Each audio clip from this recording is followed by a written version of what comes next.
안녕하십니까. 신한금융투자에서 국내 주식시장을 담당하고 있는 노동길입니다. 앞서서 저희 매크로와 글로벌 주식시장 관련된 시각을 들으셨는데요. 이어서 이 국내 주식시장 2022년 전망에 대해서 말씀해 드리도록 하겠습니다. 코스피를 투자하시는 투자자분들이라면 올해 한 해 동안 굉장히 많은 일들을 겪으셨을 텐데요. 이 온탕과 냉탕을 오가는 주식시장을 계속 겪고 있는 상황입니다. 이 상반기에는 개인 투자자의 자금 유입세 그리고 MZ세대를 중심으로 한 신세대 투자자들의 굉장히 공격적인 투자 성향들을 관찰할 수가 있었고요. 기업 이익 측면에서는 우리나라가 굉장히 높은 증가율들을 보였고 추정치도 연간 기준으로 계속 상향되는 흐름이 지수 방향성 측면에서 굉장히 긍정적으로 작용을 했습니다. 하반기 들어서는 다소 환경이 달라지고 있는 모습인데요. 이 각국이 델타 변이 확산을 이 자산 가격에 반영하는 모습들이 관찰이 됐었고 물가가 예상보다 높게 나오면서 통화정책 정상화에 대한 시계가 가팔라지면서 이 변동성에 대한 장세들도 계속해서 커져 나가고 있는 모습입니다. 이 전반적인 주식 투자에 대한 난이도가 굉장히 높아지고 있는 국면입니다. 내년도 우리나라 주식시장을 전망할 때 가장 중요한 점은 이 통화정책 정상화 시기가 앞당겨지고 있는 가운데 이런 것들을 자산 가격에 먼저 반영을 시키고 있습니다.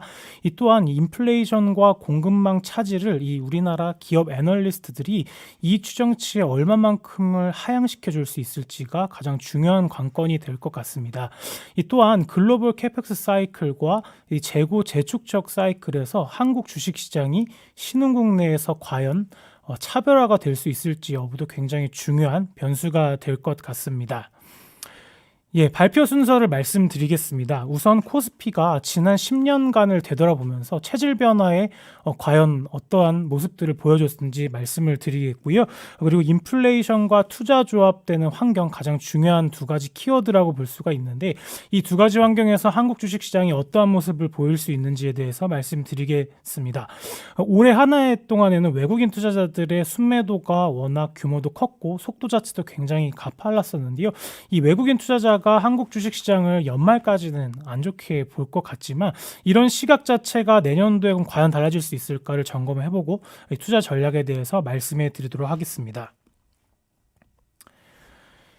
장기 시계열 측면에서 코스피는 현재 굉장히 중요한 분기점에 위치해 있습니다. 지금 보시는 그래프는 코스피의 1980년 이후의 장기 추세선을 보고 계신데요. 이 추세선에서 편차만큼을 위아래로 더하거나 빼면은 장기 호황선과 침체선을 그릴 수가 있습니다. 이 과거 코스피는 장기 시계열 동안에 이 두 가지 선에서 왔다 갔다 하면서 등락을 하고는 했습니다. 이 코스피는 올해 한 해 동안에는 굉장히 중요한 역사적인 한 해였었는데요. 최초로 이 호황선을 상향 돌파해서 거래가 됐던 시기입니다. 지금 그래프에서 보실 수 있는 것처럼 이는 주식 투자를 하지 않는 분들도 이 그래프만 보면 굉장히 중요한 분기점에 도달했구나 이렇게 보실 수 있을 것 같은데요.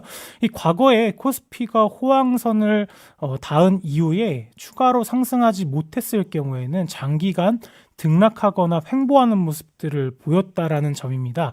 특히 가장 악명 높은 기간이죠. 2010년대 초반에 박스피 시절을 기억하시는 분들이 많으실 건데요. 그때도 코스피가 호황선을 상향 돌파하지 못하고 둔화된 이후에 주가가 굉장히 장기간 횡보하는 모습들을 보였었습니다.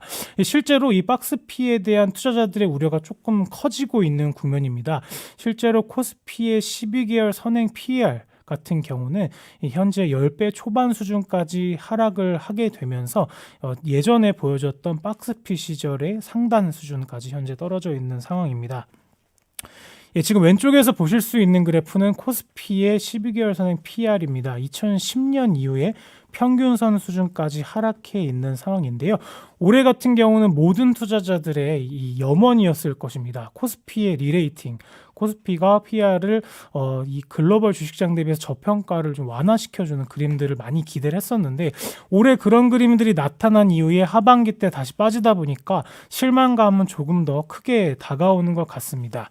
이 우리나라 박스피에 대해서 주장을 하는 아니면 거기에 대한 걱정들을 하는 논리는 사실은 굉장히 뻔한 스토리입니다. 예컨대 한국의 반도체 경기가 둔화돼서 우리나라 주식시장이 크게 하락할 것 같다. 아니면 최근에 유가가 상승하는 것 것처럼 유가에 따른 마진 부담이 전체 기업으로 확산돼서 이 코스피의 멀티플이 떨어질 것 같다. 이런 우려들인데요. 실제로 오른쪽 그래프에서 보실 수 있는 것처럼 예전에는 우리나라 기업 이익들이 굉장히 변동성이 심한 모습들을 관찰이 됩니다. 그렇다 보니까 글로벌 투자 관점에서 한국 주식 시장에 대해서 어느 정도 할인 요소들을 가져갈 수밖에 없었고, 바로 이런 것들이 예전에 우리나라 주식 시장이 뭐 비슷한 경제 구조를 가지거나 아니면 주식 시장이 비슷한 모습들을 보였던 뭐 대만이나 이런 신흥국들 대비해서 굉장히 큰 저평가를 받을 수밖에 없었던 요인들을 제공하는 중요한 배경이었다라고 정리해 볼 수 있겠습니다. 결론부터 말씀드리면 우리나라가 과거 10년 동안 보여줬던 이 산업 구조의 변화, 그리고 코스피가 갖고 있던 내재적인 변화들을 고려했을 때 이 박스피 수준의 밸류에이션이 회귀되는 그림은 사실은 합리적이지 않은 그림인 것 같고요. 우리나라는 내년도에 이익 증가율이 한 자릿수대로 둔화되는 가운데 이 멀티플의 개선에 따른 주가 상승을 기대해 볼 만하다라고 생각하고 있습니다. 그에 대한 근거는 자세히 말씀드리도록 하겠습니다. 왼쪽에서 보실 수 있는 그래프는 우리나라 기업 이익 과거 기업 이익과 앞으로의 기업 이익 추정치입니다. 물론 이 추정치는 애널리스트들의 이익 추정 변화에 따라서 증가하거나 감소할 수도 있는 부분입니다. 하지만 여기서 말씀드리고 싶은 바는 올해 180조 원대 돌파가 예상되는 코스피의 전반적인 순이익 레벨 자체가 과거처럼 급감하는 모습들을 보이지 않을 것이다라는 점인데요. 내년도에는 서두에서 말씀드렸다시피 한 자릿수대 이익 증가율로 떨어질 수밖에 없는 상황이죠. 기저가 높다 보니까 그런 상황인데요. 2023년에는 다시 두 자릿수대 이익 증가율을 보이고 200조 원대 순이익 돌파 가능성이 높아 보입니다. 이 예전과 크게 구분되는 상황인데요. 2010년대 초반을 봐주시면 코스피의 이익이 굉장히 들쭉날쭉한 모습들이 관찰이 됩니다. 그러면 이렇게 우리나라 이익이 앞으로 안정화될 것이다라고 생각하는 이유는 바로 오른쪽 그래프 때문인데요. 지금 보시는 그래프는 장기 시계열 동안에 우리나라의 반도체 수출과 반도체를 제외한 수출 품목의 누적 증가율을 그려놓은 그래프입니다. 예전에는 한국의 반도체 수출이 전체 수출을 크게 뒤흔들었던 모습이 관찰이 됩니다. 특히 2010년대를 봐주시면요. 반도체 수출은 굉장히 잘 나오고 있음에도 불구하고 반도체를 제외한 수출 증가율이 뚜렷한 모멘텀을 보이지 못했던 기간들이 바로 이 박스피 시절을 대표하는 구간이라고 볼 수가 있겠습니다.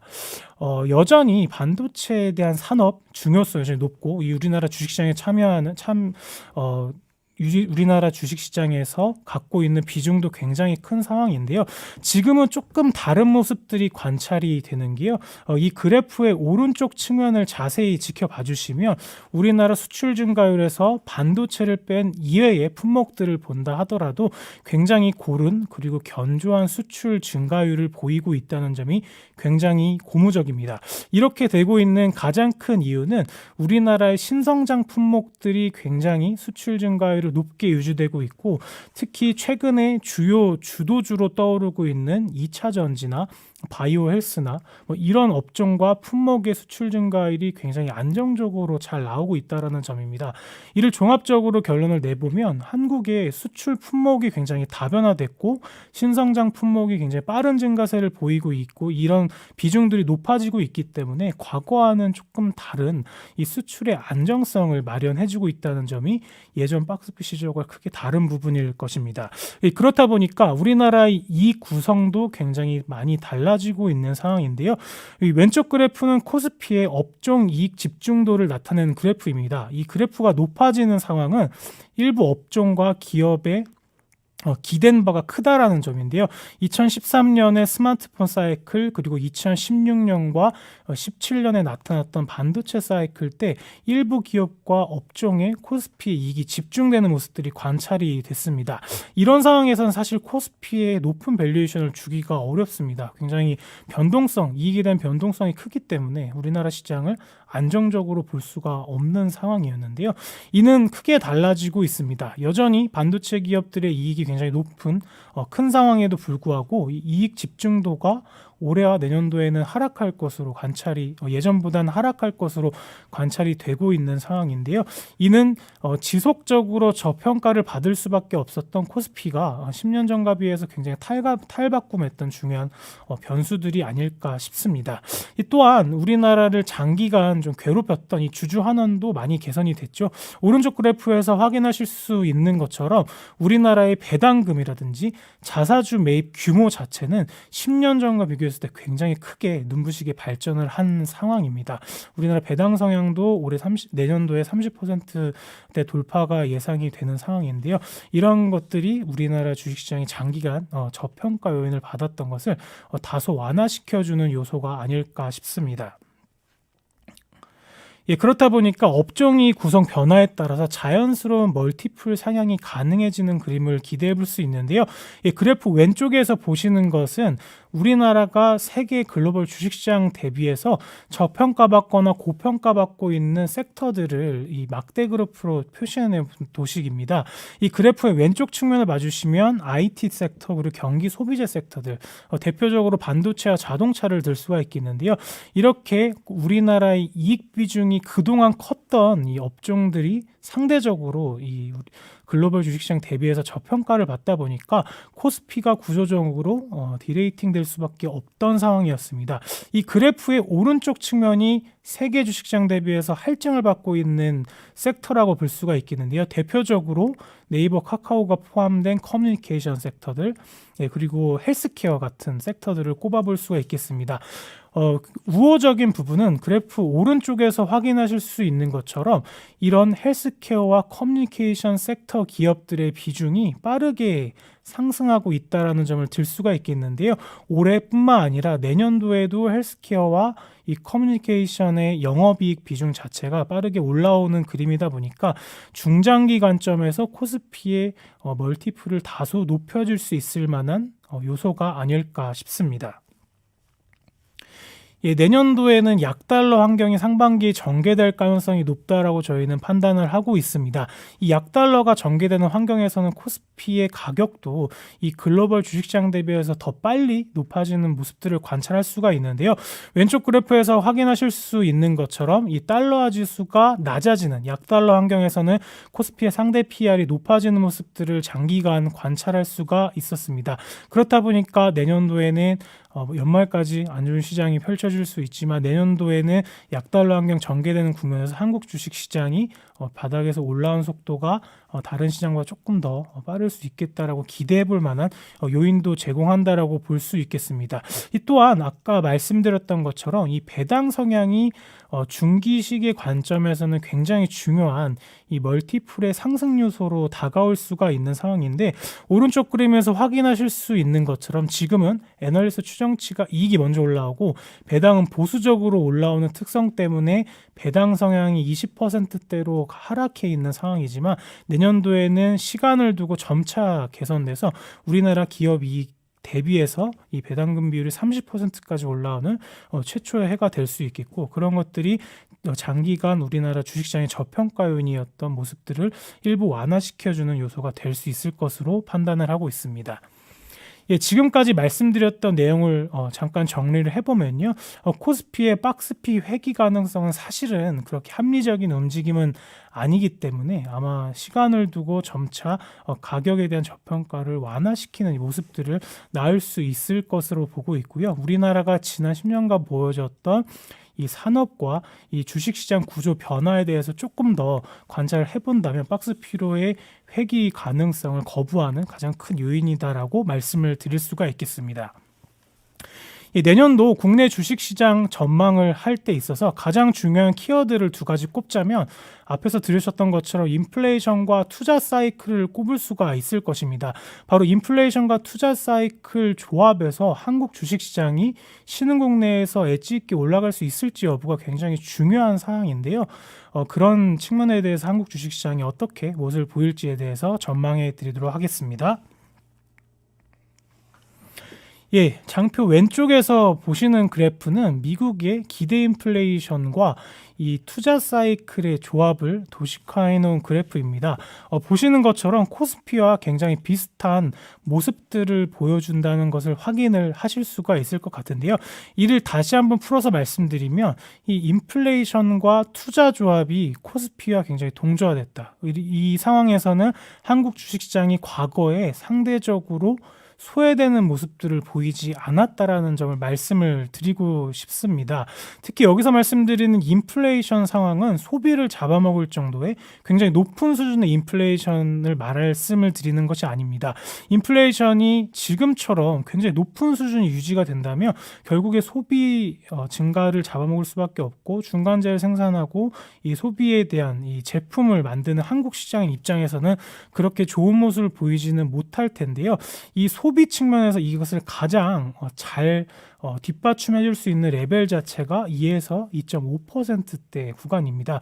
이 연준에서 물가 목표치를 2%대를 계속적으로 가져갔던 것도 바로 소비를 극대화할 수 있는 구간이기 때문인데요. 내년도에 여전히 물가 상승세가 높게 나오는 측면에서도 시간이 지날수록 이 물가에 대한 부담을 완화되는 국면, 그리고 2에서 3% 구간의 물가 상승률이 이뤄지는 상황에서 여기에 적응하고자 하는 이 기업의 투자가 늘어나는 국면에서는 아마 한국 주식시장이 상대적으로 소외되지 않을 것 같다라는 기대를 하게 만드는 요소입니다. 특히 최근에 유가에 대한 불안들이 가장 높아져 있는 상황이죠. 유가가 여전히 80달러대, WTI 기준으로는 80달러대가 넘나들고 있는 상황이고, 정부에서도 유류세 인하 같은 굉장히 중요하게 있는 상황인데요. 이 기업 이익에 대한 수입 비중이 높은 한국의 경제 구조, 그 기업의 마진에 영향을 줄 수 있을지 모른다는 우려감들이 많이 작용을 하고 있는 것 같습니다. 예, 준비된 그래프 오른쪽을 봐주시면요, 이 WTI를 물가와 같이 고려한 실질 유가를 관찰을 하실 수가 있습니다. 아마 기업이 직면하게 될 유가 그리고 비용 부담을 나타내는 그래프라고 저는 생각을 해서 여기다가 넣어놨는데요. 예, 과거에 대비해서 물가를 고려한 이 실질 유가 수준은 크게 하락해 있는 상황입니다. 이 과거와 비교를 한다 하더라도 과거 80달러대 유가와 현재 80달러대 유가는 기업이 직면한 상황 자체가 지금은 과거 대비해서 조금 낮아졌던 것이 사실입니다. 이 전반적으로 기업 이익 자체에 대한 우려, 그리고 지금 굉장히 큰 상황인데 우려 자체가 전반적으로 모든 기업으로 확산되기보다는 이 원유 수입 비중이 높고 스프레드 산업을 할 수밖에 없는 소재 섹터들에는 국한에서 나타나는 문제가 될 수는 있지만, 이 전반적으로 확산돼서 우리나라 기업이익 추정치를 크게 훼손시키는 그림은 아닐 것이다라고 생각을 하고 있습니다. 예, 내년도에는 우리나라 기업들이 올해와 더불어서 투자 사이클을 본격화하는 시기가 될 것으로 예상이 됩니다. 이렇게 투자 사이클이 본격화되는 시기에서는 우리나라 주식시장이 상대적으로 소외되지 않았던 모습들이 과거에 관찰이 됐습니다. 특히 왼쪽 그래프에서 보실 수 있는 것처럼 이 제조업 기업들의 캐펙스, 즉 시설 투자를 4개분기 누적한 이 대금 자체는 이미 2분기 때 역대 최대치를 기록하기도 했습니다. 바야흐로 캐펙스 사이클이 본격화가 되고 있고, 내년도에는 전년 대비해서 증가율을 굉장히 빠르게 높여가는 그림들을 보여줄 것이다라고 생각을 하는데요. 여기 음영 처리된 부분을 자세히 지켜봐 주시면 투자를 오래 하셨던 분들이라면 이 구간에서 한국 주식시장이 상대적으로 좋은 모습을 보였다라는 점을 떠올려 보실 수 있을 것 같습니다. 조금 더 자세히 살펴보겠습니다. 오른쪽 그래프인데요. 이 투자 사이클을 주도하는 업종들을 뽑아보니까 지금 보시는 그래프는 지난 3년 대비해서 내년도에 기업의 투자가 늘어나는 업종들을 가져오 나온 그래프인데요. 대표적으로 산업재와 IT 섹터들이 여기에 중점적으로 포함이 되어 있고, 산업 구조 측면에서는 수소 밸류체인이라든지 신재생 에너지 같은 산업들이 내년도 투자 사이클을 이끌어가는 가장 대표적인 업종이라고 볼 수가 있겠습니다. 특히 조금 더 자세히 살펴보면 이런 국영제 기업들이 사실은 전통적인 투자를 늘려가는 것이 아니라 풍력이라든지 아니면 신재생 에너지, 수소 인프라 같은 것들을 사업 내용에 추가하고 있습니다. 바로 국영제 기업들이 본연의 사업에 플러스해서 다른 사업들을 애드시키는 모습들이 내년도에 계속 가속화가 될 것이 뚜렷하게 관찰이 되는데요. 가장 중요한 이 산업재 섹터들이 내년도에 중요한 주도주군으로 부상할 수 있는 섹터라고 판단을 하고 있습니다. 이렇게 구조적인 성장을 보이는 산업들은 이 과거 전기차 밸류체인의 투자 사이클과 비교했을 때 초입 국면에 있기 때문에 중장기적으로 포트폴리오에 추가하셔서 가져가셔도 되는 전략이 유효하다고 판단을 하고 있습니다. 이 왼쪽 그래프에서 보실 수 있는 부분은 이 전기차 밸류체인 기업들의 투자가 굉장히 장기적으로 그리고 빠른 속도로 늘어났다는 점을 과거치부터 저희가 관찰해 볼 수가 있는데요. 특히나 2015년부터 19년까지의 증가 속도를 보면 연평균 40%대의 투자 증가율이 관찰이 됐습니다. 그리고 2019년 이후부터는 경기 상황과 상관없이 높은 투자를 계속 이어가는 모습들. 그래서 이 2차 전지 밸류체인 기업들이 지금은 한국 주식시장에서 가장 중요한 성장주로 자리매김을 하고 있고, 그리고 주도주 그리고 시가총액 상위주로 많이 포진이 되어 있는 상황인데요.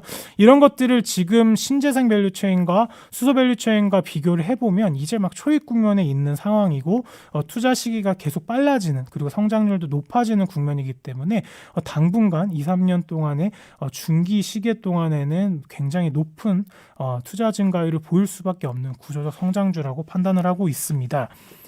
캐펙스와 코스피 이익 추정치를 왼쪽에서 확인하실 수가 있는데요. 이 과거의 캐펙스 사이클에는 기업이익 추정치가 덩달아서 높아지는 국면들을 관찰할 수가 있습니다. 바로 기업들이 투자를 해나간다는 행위 자체는 미래 이익에 대한 어느 정도 확신이 필요한 상황들 그리고 수요에 대한 확신이 있는 상황에서 불확실성 요인들을 제거하는 과정에서 투자를 본격화한다라고 볼 수가 있는 상황입니다. 또한 우리나라 대기업들을 중심으로 해서 굉장히 풍부하게 있는 이 현금력을 바탕으로 이 투자를 현실화하고 있는 국면에 놓여 있는 상황인데요. 섹터 기준으로는 오른쪽 그래프에서 보실 수 있는 것처럼 산업재와 경기 소비재, IT 같은 기업들이 이 투자 증가를 견인들 하고 있고 이 비용 부담이 어느 정도 영향을 줄 수가 있는 상황에서 투자 증가에 따라서 비용 부담에 대한 우려를 일부 적극적으로 상쇄시켜 줄 수 있는 섹터이기 때문에 내년도에 좋게 보셔도 되는 중요한 투자 내용을 제공하는 부분이다라고 정리해 볼 수가 있겠습니다. 지금까지 말씀드린 내용을 중간에 정리를 해보면요. 내년도 인플레이션과 투자가 일어나는 국면에서 한국 주식시장이 여전히 좋은 모습을 보일 수 있을 것이다라고 기대를 하고 있고 이 투자 사이클을 이끌어 나가는 섹터 자체가 산업재 IT 섹터 그리고 경기 소비재에 집중되기 때문에 이러한 업종들이 내년도에 주도주군을 형성할 수 있을 것이다라고 기대를 하고 있습니다. 그럼 이제부터 중요해질 부분은 올해 주식시장 변동성 확대를 직접적으로 견인했던 외국인 투자자들의 시각 변화 가능성이 과연 있을 것이냐를 점검해 볼 필요가 있겠습니다. 특히 올해 상반기 때 주식시장 상승세를 견인했던 개인 자금의 유입세가 둔화될 수밖에 없는 상황이 내년도에 펼쳐질 것이기 때문에 이 외국인 투자자의 중요성은 조금 더 높아지는 상황에 도달할 수밖에 없다라고 판단을 하고 있습니다. 그럼 외국인 투자자들이 한국 시장 왜 그렇게 많이 매도했을까? 여기서부터 아마 문제의 실마리를 발견해 볼 수 있을 것 같습니다. 준비된 장표 통해서 말씀드리겠습니다. 이 외국인 투자자는 올해 한국 주식시장을 크게 두 가지 변수로 접근을 한 것으로 판단하고 있습니다. 첫 번째로는 통화정책 정상화를 먼저 가격에 반영하는 모습들을 먼저 보여줬고요. 두 번째로는 이 제조업 공급 차질에 따라서 제조업의 대표 국가죠. 한국과 대만이나 이런 주식시장에 대한 프락시 성격으로 한국을 매도하는 모습들을 관찰을 할 수가 있었습니다. 이에 대한 움직임은 왼쪽 그래프에서 뚜렷하게 관찰이 되는데요. 이 아세안 국가들이 이 투자 심리가 좀 훼손이 되고 델타 변이 확산에 따라서 이 이 락다운이 시행되는 것들이 계속적으로 관찰이 되다 보니까 그럴 때마다 외국인들이 올해 월별로 한국 주식시장을 굉장히 대규모로 수매도하는 모습들이 관찰이 됐었습니다. 두 번째는 오른쪽 그래프에서 보시는 것처럼 이 코스피의 지분율의 하락 속도가 굉장히 가팔랐었는데요. 코스피 기준으로 외국인의 지분율이 이제 31%대 초반까지 하락을 한 상황입니다. 레벨 자체만 놓고 보면 금융위기 가장 무시무시했던 이벤트입니다. 이 금융위기 이후로 가장 낮은 레벨 수준이고요. 속도만 따져보면 금융위기와 비슷한 속도로 외국인들이 한국 주식시장에 대한 비중을 많이 줄였다라는 점입니다. 멀티플도 우리나라가 미국 대비해서 절반 정도까지 하락한 상황인데요. 외국인 투자자는 이 두 가지 이유, 제조업 공급망 차질에 대한 불확실 성격, 그리고 이 통화정책 정상화에 대한 선반영을 반영해서 한국의 지분율을 이미 금융위기 이후 수준 최저 수준까지 많이 떨어뜨려 놓은 상황이고 가격도 많이 빼놓은 상황입니다. 지금 우리나라의 코스피 지분율은 2015년 12월과 비슷한 레벨인데요. 당시에는 중국의 경기 경착륙 우려가 부상하던 시기였고 중국의 위안화 평가절하 문제가 크게 부상하던 시기였습니다. 그때 굉장히 신흥국 투자자들이 힘들어 할 수밖에 없었던 상황인데 그때와 비슷한 속도의 외국인 자금 유출이 올해 한 해 동안 있었다라고 정리해 볼 수가 있겠습니다. 긍정적인 부분은 바로 왼쪽 그래프에서 확인해 볼 수가 있습니다. 이 제조업 공급망 차질에 대해서 외국인들이 앞에서 굉장히 부정적으로 한국 시장을 바라봤다라고 말씀드렸는데요. 실제로 이 아세안 지역의 이 반도체라든지 자동차의 조립 라인이 많이 위치해 있다 보니까 여기서 나타나는 셧다운들이 재고 부담으로 이어질 수밖에 없었고 연결해서 중간재 생산하는 한국 시장에 직접적으로 타격을 입힐 수밖에 없었던 상황입니다. 그런데 이 아세안 국가들의 델타 변이 정점 통과가 이뤄지고 있는 상황이고 선행지표 성격을 갖고 있는 이 제조업 심리도 바닥 대비 빠르게 개선이 되고 있는 상황입니다. 또한 이 아세안 지역 국가들은 이 공급망 이전 문제도 앞으로 목도할 수밖에 없는 상황이기 때문에 올해 보여줬던 강도 높은 셧다운 정책을 내년도에 반복할 가능성이 그렇게 높아 보이지가 않습니다. 그래서 이 두 가지 외국인의 매도 요인이었던 이 제조업의 공급망, 신흥국의 제조업 공급망 차질 문제는 정점을 현재 통과하는 국면에 놓여 있다라고 말씀을 드릴 수가 있겠습니다. 이 가격 측면에서는 오른쪽 그래프에서 보시는 것처럼 이 미국 대비해서 상대 PER을 50% 수준까지 하락해 놓은 상황입니다. 바로 통화정책 정상화를 가격에 성반영하는 과정이 있기 때문인데요. 올해 테이퍼링을 가시화할 가능성이 현재 높아져 있는 상황이고 내년도 기준금리 2차례 인상까지 반영이 되고 있는 상황이 높다 보니까 우리나라 주식시장이 앞서서 들으셨던 것처럼 신흥국과 더불어서 미국 대비해서 좋아질 수가 없는 국면입니다. 아마 이런 문제들은 연말까지 지속이 되기 때문에 변동성을 당분간은 감내할 수밖에 없는 상황인데요. 이미 우리나라 주식시장의 가격 자체는 미국의 통화정책 속도가 가장 가팔랐던 2018년 상반기 1월 수준까지 하락을 한 상황입니다. 그때는 기준금리의 4차례 인상과 대차대조표 축소가 가속화되던 시기였는데요. 이미 우리나라 주식시장의 가격은 그때만큼을 선반영해서 주가가 하락해 있다고 볼 수가 있겠습니다. 이렇게 통화정책 정상화 시기를 앞당길 수밖에 없는 상황들은 이 물가에 대한 부담이 높아지고 있기 때문입니다. 그리고 이 물가에 대한 부담은 연말과 내년 초까지 가중될 수밖에 없는 상황이죠. 유가에 대한 부담도 높은 상황이고 이 연말 소비 시즌에 대한 이 미국의 그리고 유럽에 있는 전통적인 소비 시즌에 대한 재화 수요가 가장 강할 때가 연말 연초이기 때문입니다. 근데 유가의 상승률 궤적만 놓고 보면 이 연말과 연초를 정점으로 해서 점차 둔화되는 환경들이 내년 초에 관찰이 될 수가 있기 때문에 이미 가격을 선반영해 놓은 상황에서 이 통화정책 정상화 시기가 되돌림이 만약 내년 초에 나타나게 된다면 이미 가격 기준으로는 한국 시장이 이미 이것을 다 반영해 놓은 상황이기 때문에 일부 되돌림 정도는 가능할 수 있다라고 판단을 하고 있습니다. 예, 지금까지 말씀 내용을 정리해드리면 외국인 투자자들이 한국 주식시장을 매도한 두 가지 이유 중에 첫 번째였던 이 제조업 관련된 문제들은 정점을 통과하는 와중에 이 통화정책 관련된 문제들은 연말까지 변동성 요인을 둘 수밖에 없기 때문에 당분간 이 변동성을 감내하셔야 되지만 이런 부분들은 내년도 일부 되돌림을 기대해볼 만하다라고 정리해볼 수가 있겠습니다. 예, 투자 전략 말씀드리겠습니다. 내년도 코스피는 2,850에서 3,500포인트대 등락을 전망하고 있습니다. 지수 궤적으로는 2에서 3분기에 지수의 고점을 보일 가능성이 높은데요. 인플레이션과 공급망 충격에 대한 우려가 내년 상반기 때 어느 정도 속도 조절에 나설 수가 있고, 내년도에는 우리나라 대선 그리고 신정부의 출범이 있습니다. 과거에 이런 국면에서는 계절적으로 대형주 위주의 상승세가 관찰이 됐다라는 점을 떠올려 보실 필요가 있을 것 같고요.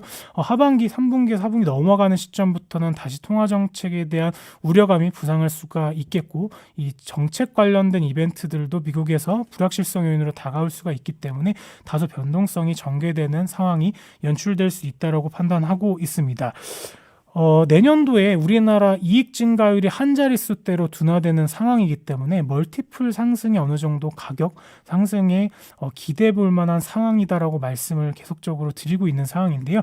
현재 멀티플 기준으로 10배 초반까지 하락한 코스피는 내년도에 12배 수준까지 상승할 여력이 남아있다라고 판단하고 있고, 이 부분이 바로 코스피의 상단을 의미한다라고 보실 수가 있겠습니다. 이 저평가의 가장 중요한 기준선으로 작용할 수 있는 분야는 지금 이익률을 고려한 적정 순자산 장부가치 대비한 1.1배 수준의 PBR이라고 판단을 하고 있고, 지수 기준으로는 2,850포인트 수준이다라고 볼 수 있겠습니다. 이 섹터 전략 측면에서는 올해 한 해 동안 외국인 자금 유출세가 가장 컸고, 이 공급망 차질 우려가 집중적으로 영향을 미쳤던 이 전차 주식들, 반도체와 자동차 종목들의 되돌림이 가능한 한 해가 될 수 있을 거라고 판단을 하고 있고, 특히 이런 종목들은 앞서서 말씀드렸던 이 장기 구조적 성장주와도 맞닿아 있는 섹터라고 보실 수가 있겠습니다. 이 또한 상반기에는 인플레이션 관련된 우려들이 여전히 지속적으로 이어질 수가 있기 때문에 이 국면에서 아웃퍼폼 할 수 있는 비철이라든지 산업재 섹터들에 대한 비중을 가져가실 필요가 있다라고 생각을 합니다.